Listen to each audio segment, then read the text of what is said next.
എടാ, നിന്റെ ഭാര്യയുടെ മുന്നിൽ നിന്നുകൊണ്ട് മുൻകാമുകിയോട് സംസാരിക്കുന്നത് നിനക്കൊരു സാധാരണ സംസാരമായിരിക്കും.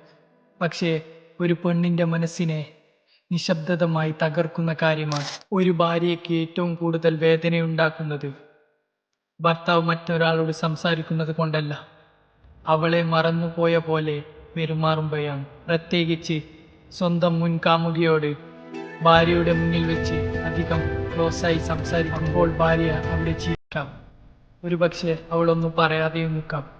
പക്ഷേ അവളുടെ ഉള്ളിൽ സ്വന്തം കമ്പയർ ചെയ്യാൻ തുടങ്ങും. ഞാൻ മതിയായില്ലേ, ഇപ്പോഴും അവൾക്കാണ് സ്ഥാനം എന്നൊക്കെ ചിന്തിച്ച് ഒരു പെൺകുട്ടിയുടെ ഉള്ളിൽ തകരുന്നുണ്ടാവും. ഒരു റിലേഷൻഷിപ്പിൽ റെസ്പെക്റ്റ് എന്നത് മറ്റുള്ളവരുടെ മുമ്പിൽ ഭാര്യയെ ചെറുതാക്കാതിരിക്കുക എന്ന്. കാരണം നിങ്ങൾക്കതൊരു സാധാരണ സംസാരമായിരിക്കാം, പക്ഷേ അവൾക്ക് അത് താൻ സ്നേഹിക്കുന്ന മനുഷ്യന്റെ മുന്നിൽ നിന്ന് തന്നെ അവളുടെ വില കുറയുന്ന നിമിഷമായി. ഒരു ഭാര്യ ആഗ്രഹിക്കുന്നത് അവളെ നല്ല പോലെ മനസ്സിലാക്കുന്ന മറ്റൊരു പെണ്ണിനെ ആഗ്രഹിക്കാത്ത ഒരു ഭർത്താവിനെയായിരിക്കും.